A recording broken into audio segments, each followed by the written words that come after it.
wanacheza taratibu tu. Da Silva kia Jonas Gerard Mkude anampenyezea nzuri Shomari Salem Kapombe anaipenyeza pasi la MK14 katika nafasi. Deo Kanda yakandika, anasema wamekula ya mbuzi, wameota mapembe, anagonga msumari wa moto. Deogratias Deo Kanda anawafanya wekundu wa Msimbazi watamalaki ndani ya uwanja wa Taifa Dar es Salaam. Yanga waamini wanachokiona, Yanga waamini wanachokisikia. Hizi kelele ni kero kuliko ilivyokuwa kawaida.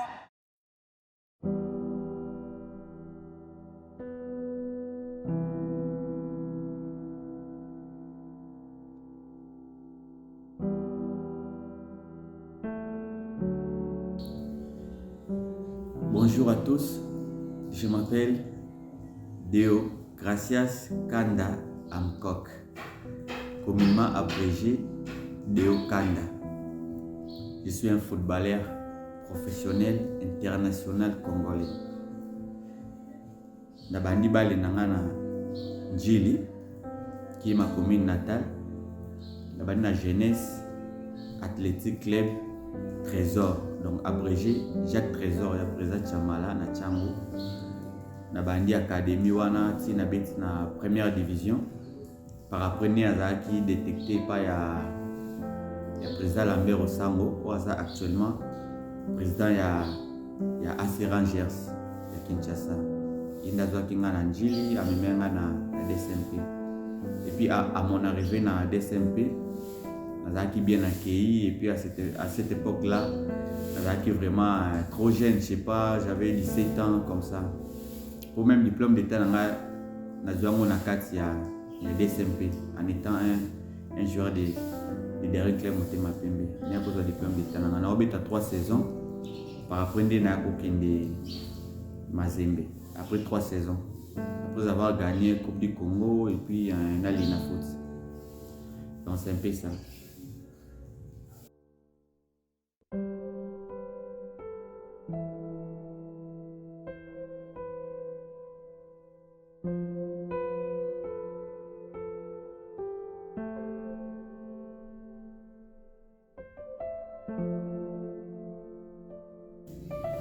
Oui, c'est après avoir passé 3 belles saisons dans le DSMP.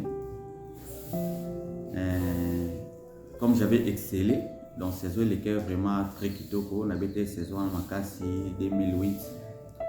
Dès par après, nous avons détecté et pas diriger à Mazembe. Dès pas proposer un contrat, pour recruter pour Mazembe. Nous avons par rapport à la performance. En 2008, après avoir match au DSMP na Mazembe, match à 3D, je pense. Match à 3D, quand tu as gagné Mazembe 3D, de par après, tu as sollicité pour nous, et porter moi un plus dans le club de TP Mazembe.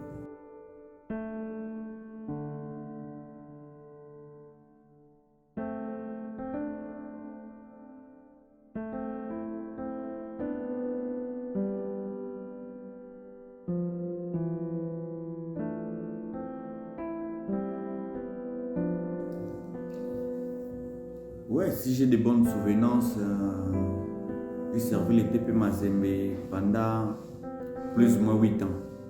C'est pendant 8 ans que j'habite dans le TP Mazembe. Donc j'ai servi Mazembe pendant 8 très bonnes années. Donc j'habite 8 ans dans le TP Mazembe.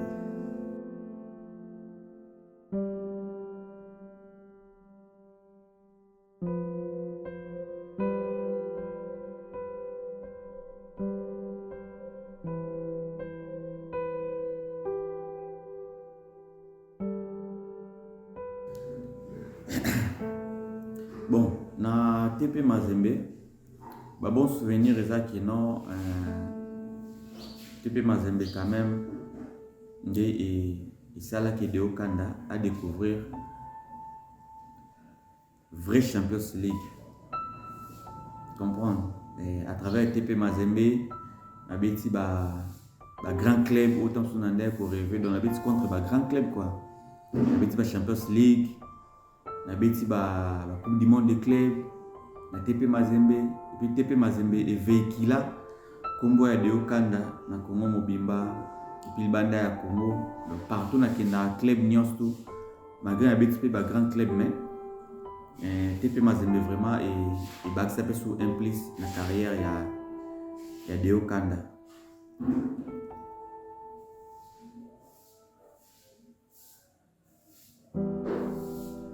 Bon, si on a bien penché côté mauvais souvenir pesé belé hein.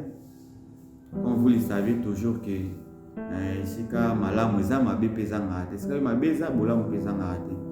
Donc mauvais souvenir ezaka que non on a arrêté naka, je peux pas dire vraiment Mazembe Mobimba mais à l'absence du président Moïse où il savait que non, j'avais signé un contrat avec les TP et puis dans le contrat wana jusqu'à présent donc dirigeant Oatikala qui en absence du président Moïse il est dans coordonné par Mambunios tout donc tilelo prime nanga ya signature dans la pesa pour la signature à chaque fois mais qui pour réclamer boy à moment créer le problème et puis au moment où on a andé pour bétater makaso réclamer que non mais ni prime dans la signature boy na boy les dirigeants là il se permet même que non pour bien attendre entraîneur que non pour beta de candidat pas bien que non so beta au ça nini pour réclamer toi dans la signature donc contrat oyo dirigeant à Mazembe a été pour le dernièrement pour nangai ezaki na nous contrat mo falsifié pour prévenir tout ezali même atali on a na Tanzanie parce que nazaki vraiment choqué. J'étais choqué pour moi vraiment que non au côté lettre na fédération na biso au côté lettre na yo et tout que non fédération pas mais comme moi côté moi attente entre club na joueur. Mais j'étais choqué comment on a que non un dirigeant ya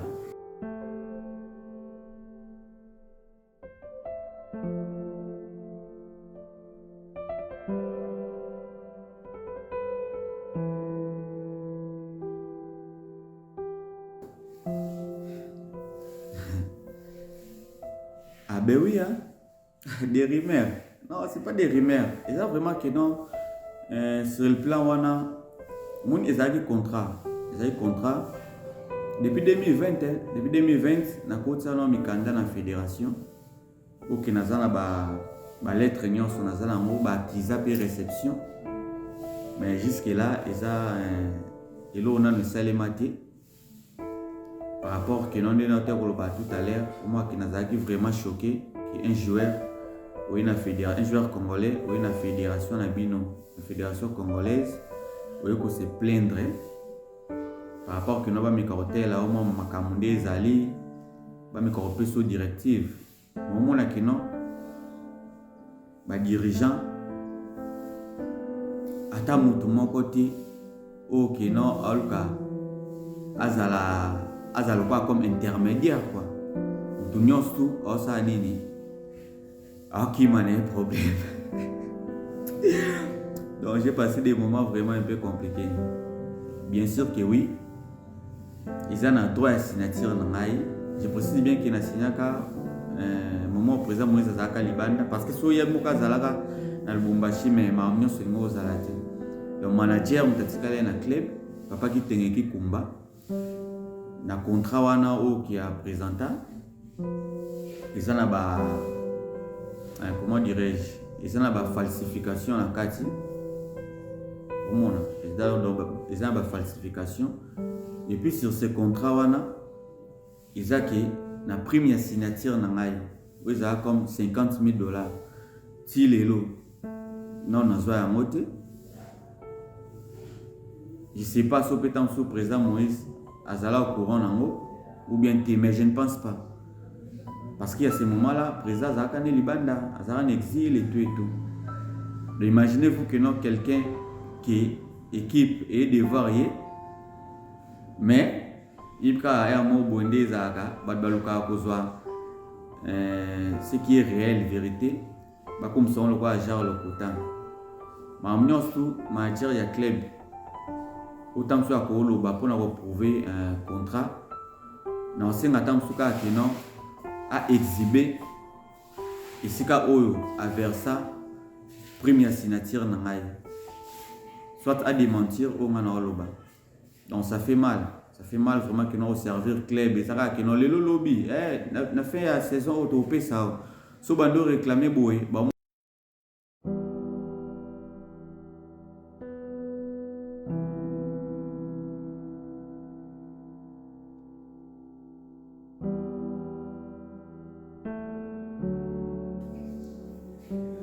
oui ba on est so baza au courant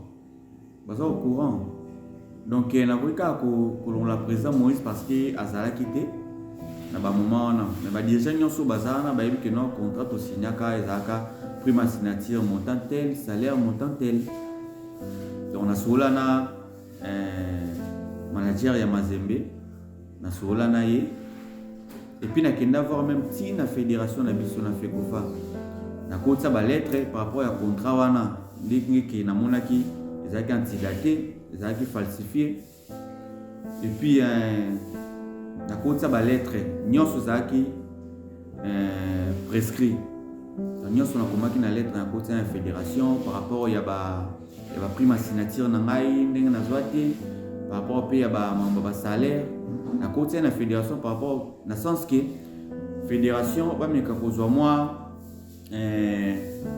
basa moi médiation quoi entre club na joueur kota la pourquoi est-ce que boy ba mais comment on va mesure mais la bête ba tour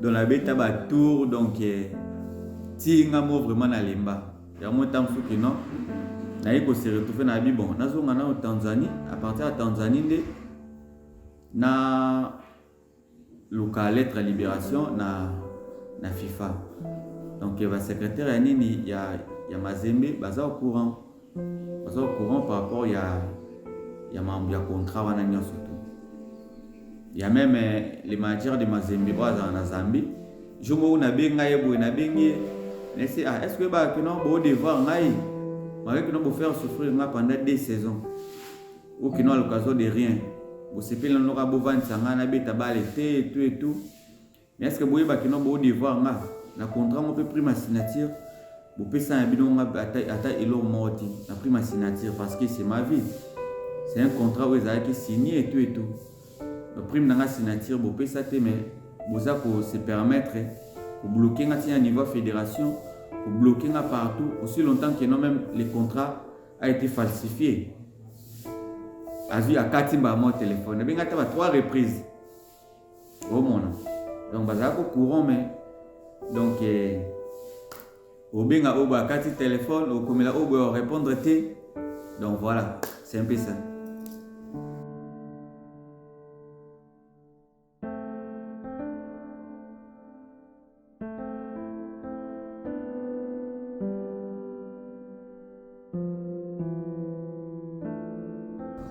aux années 2015 mais ce contrat qui non au signé en décembre 2016 comment se fait-il au bêta final il y a confédération au bêta final la confédération en novembre 2016 après aller au signé contrat en décembre 2016 donc il y a vraiment un montage entre club et fédération donc ça qui vraiment bien j'étais vraiment trop choqué et surtout et pas moi mboka le quoi personnellement servi mboka servi club pour moi qui non tricage à bongo donc ils ont vraiment bien de mauvais souvenirs na kolo c'est belé mais après faisait ça donc ok non ni que manager ya club a foutu non salaire na oté donc club quoi première signature pesi na noté bakati osusu mbongo salaire, stressé osusu psychologiquement par rapport que non aux enfants même aux obétatés. La raison pour laquelle on a dit pourquoi on a obétaté on a ça parce que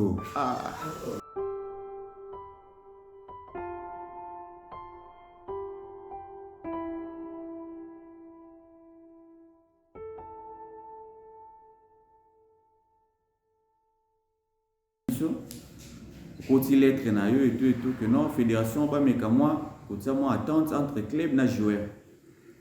Mais j'étais choqué comment on a que non un dirigeant de la fédération azoba avoir même dans un cadre dans haut cadre de la fédération, bon, je peux pas citer son nom, azoba marubenga membre et club.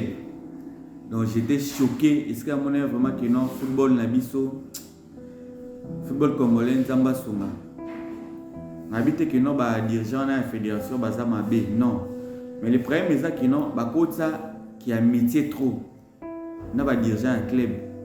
Je pense qu'il y a une cause à ligne de cause où ils ont ça que non football na biso est avancé. Donc bon c'est la sous vraiment ba loi té. Bon c'est la sous vraiment ba loi té. Donc la kenda na zala choqué na kota rani nwana ba lettre na ngani nyonso et tout par rapport que non ba prime signature ba droit à signature na zwaka te. Donc ba mauvais souvenir ce qu'on a carte à club ils allaient que non par rapport que on a aux en forme aux en pleine forme mais on a dirigeant à otala qui tema au réclamer prime signature mais pas bête ça les anini ezati domoni ton amone qui non na obetate ma comme ni boyo ya bakati 70% et salaire oya boy moi ba futa yote. Mais je précise bien mambo se vendre s'est passé tant que président Moïse azali en exil de mamba bongo kuma ki na kati ya club ya TP Mazembe parce que dirigeant o azaki wana abande ko sala ki non yim tande ko coordonner ba mamunions tout. Donc prima signature wana ezaki na faire ya ba $50,000 hein. $50,000 au kinoti lelo manager ya Mazembe a payé ngote et puis na ko se retrouver na ke fédération ba bimisi contrat mon ko ezaki wana falsifié. Imaginez-vous que non monto au signé contrat aux 2015 mais ba bimisi contrat qui non au signé en décembre 2016.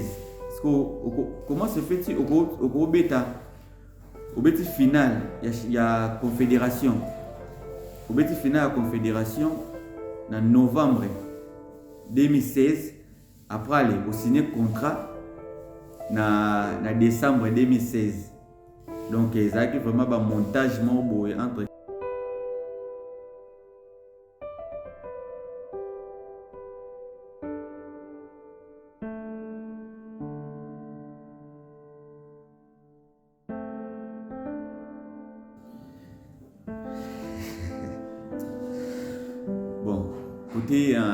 côté relation,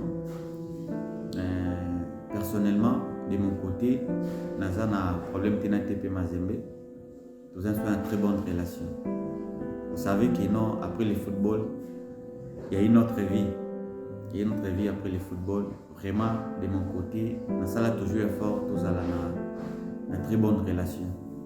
Donc sinon, tous en abisso, il n'y a pas de problème de mon côté sinon.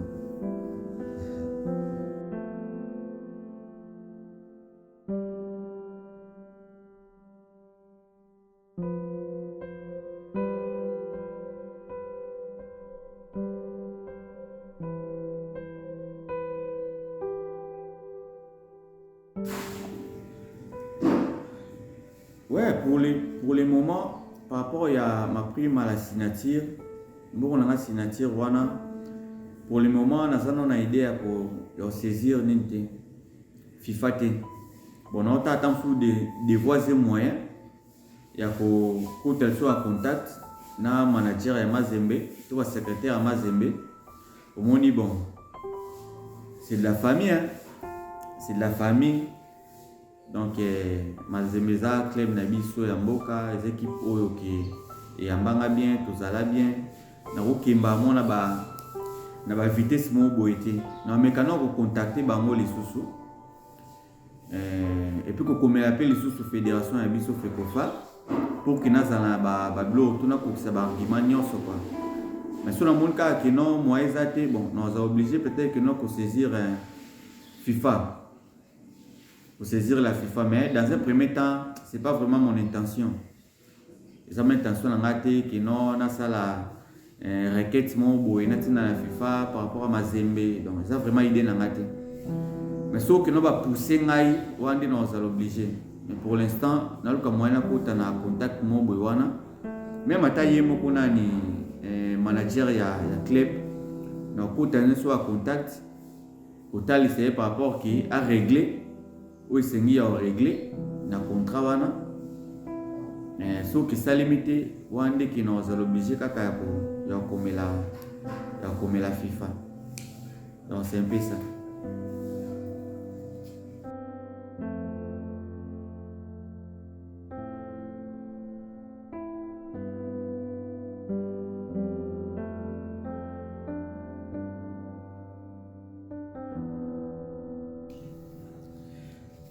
Oui, Harmonie, équipe nationale, il y a besoin de Léopard, habitement un match belé, et puis presque un match nyonso. Habite un match bien, habite un match nyonso bien, mais s'il s'agit de retenir un match comme souvenir, pour Nanga, il sera toujours match à Guinée. Pour Nanga, meilleur match contre Guinée. Et puis, souvenir de l'équipe nationale, déjà qui non, il aura bien ça non, qui non, c'est normal, les Congolais. Et puis l'équipe nationale sur la Congo, c'est un honneur pour nous conserver un Mboka. Na kokisa wa ngayo za rêve ya joueurs congolais nyonso. Atozo beta wapi, atazo beta wapi. Au Barça Madrid. Sur la petite drapeau wana, surtout on la tamo maton evandia. Au côté na terrain bo mon ama que non, plus de 80 millions d'habitants. C'est bon la charge. Donc il va souvenir à bien l'équipe nationale, les qui non, on a aussi profité. On a servi les pays et puis un beau capé de reconnaître Misso, les autres sont ordre national de Léopard.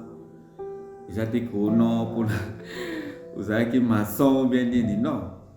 Ils ont ordre national de Léopard par rapport que non, étant qu'un footballeur, on va prime, banini, au pays qui n'est pas seulement honneur. Les lots sont internationales, c'est par rapport au Pékin, pour servir l'équipe nationale, pour servir la nation. Souvenir à Malawi, que non, Congo, pour bailler, Bangaï, bien. Et bien, les Bamon a rappelé la match équipe nationale. Donc, souvenir vraiment, ils est belé. Espérons que, tant que nous vivions, Mahambutu, ils allaient bien. Vraiment, ça va bon souvenir à l'équipe nationale.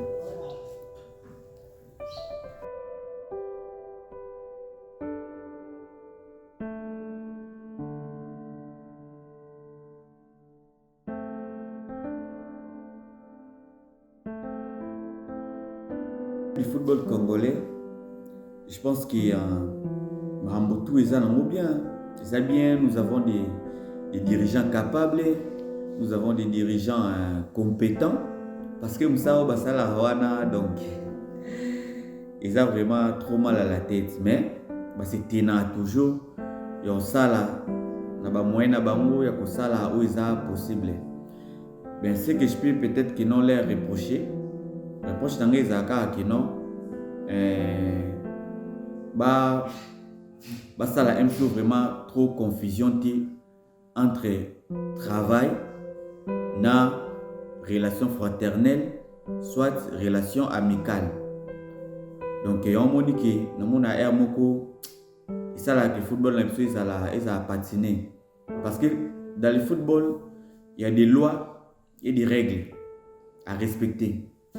Mais moi, au moment où on a na fédération, et puis moi, quand on a dirigeant, moi, constant, on a ça la vraiment à moi.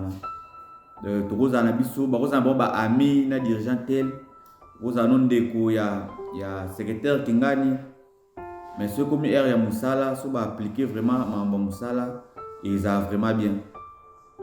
Donc c'est tout ce que je peux dire sur ces plans-là. Vraiment, les tirs qui bazawana na ba posto bazali, c'est-à-dire que non, baza ba compétent, les siko bazali, musa pesa malango pas mal. Mais sauf que isaka que non ya moi plaisir mo boye kotaka côté relation mo boye amicale, relation mo boye fraternelle.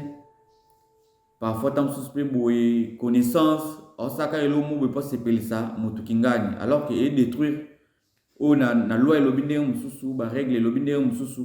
Mais tellement un cadre de la fédération a sur la bien un dirigeant mo boye club. Osaka que non en sorte que asel elo mo boye oza hors de la loi. Pour que ACP Saraka ndekonaye camarade naye frère naye au mona ezasko ya détruiment ya moto o azana raison. Donc moi constat on a ça là moi. Mais sinon côté travail basala msala bango bien. Donc fédération ya biso ya Congo et fonctionnaire kitoko pepele va même à teska on a ça awawa au moins kena. Donc côté mobilier fédération vraiment fédération congolaise vraiment bien organisé. Mais sauf que moi Pablo Amikim qui on a monaka pour na ngana mona kezo et bon ma football congolais. Donc ça moi sentiment mon qui au lieu en place à musala ba ko ça.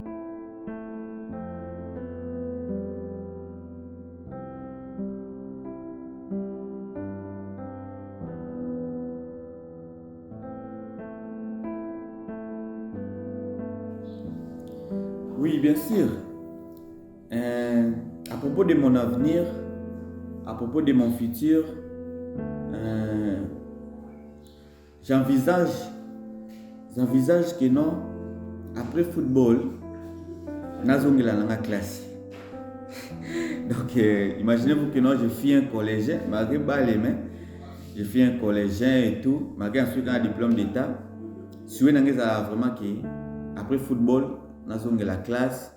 Et puis na kende sou plus loin so nos aka na milliard balé espérons que nzamba prêter na vie nzamba prêter so vie so nos a millier à football non c'est perna à la avocat sportif parce que je pense que notre pays tout ça a besoin sur le plan sportif hein mais modèle football donc non c'est là nazala un avocat sportif pour que ne lobby na défendre ba jeune ou ba oya après biso. Et puis na bana o tozobota o bolinga osa musala ya bale pona omeka keno kotia moi ordre pour défendre moi ba droit ya ba joueur congolais. Des ambitions nga ezala peut-être bon so nos a milliard bale. Mais en dehors de ça ambition moko naza ngona nous que non après le football faut continuer mes études parce que après la carrière footballistique, donc après le football, il y a une autre vie. Donc, je ça déjà que nous faisons un chic. Mais si nous avons un millier à balai, comme entraîneur, comme secrétaire, comme nini, vraiment, je ne les calcule pas. On sait bien tous que non, l'avenir est sombre et tout. Mais, nous avons quand même lobby. Quand même, nous avons pas pour ça, va pour ça, nous avons donc, c'est la temps que nous avons un milieu sportif, nous avons un agent ou un avocat sportif. Donc avocat il y a joueur quoi mon lobeli il y a joueur il y a futur joueur mon lobeli il y a donc on a défenseur il y a baleki boya sima et puis bana auto zobota pour que vous contribuez dans la bonne marche il y a football congolais des ba projet dans la main.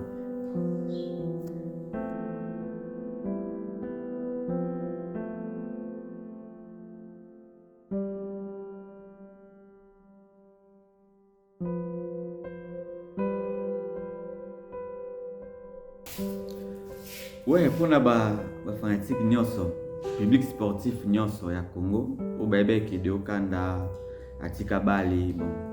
Dans le bac non c'est normal parce que ça fait des années au Kinabeta quitté injustement dans Koloba par rapport que ça qui un petit dossier de salaire Kinabeta té mais na zonga ki Tanzanie de temps na tenait bon na zonga Tanzanie na mtu na sana Mitibwa Sugar moi va raison na lati ils appellent la première division Je crois que c'est des saisons à BTT, na se relancer. Comme ça, vous pouvez voir on est en bon c'est la biso lobby. Mais il ne faut pas oublier donc quand on connaît. Côté Mambabala on m'a toyebi de Okanda on a zakaka. Bien sûr que non. Je prends de l'âge, c'est normal. Mais naza toujours kawa de Okando boyebi Oka nazali bo de près ou de loin bo soutenir ngaka toujours. Même de loin bozala toujours satisfait. Bon, ce qui ça n'a vraiment pas sur moi que non, il y a plein de fanatiques, plein de supporters. Au bandé on s'est lamenté que non de Okanda kenda wapi boena boemso wakomelanga na Facebook. Ça me fait vraiment du bien. Mon avma que non je suis aimé. Donc de Okanda nazali na lukana se relancer moi mukena moi klebo naza. Na pesa bon ka misala ndeka boyebi wana donc nazonga déjà en forme bientôt to banda saison awa. Nayebi que nzamba za liboso le reste le savoir donc le savoir ne ment pas. Le savoir ne ment jamais. Donc quand on connaît na lingi bino mingi boyeba ke de Okanda nazongi déjà sur scène mambunyo so boyoka ki wana mo ba nungu et tout FIFA déjà assisté déjà ba marambo wana donc nazongi là déjà tapé vert. On est vraiment ensemble. Donc d'ici là tout à la future proche awa Bunde Obe Takak Boroyoka. Merci beaucoup. Je vous aime beaucoup. Bye.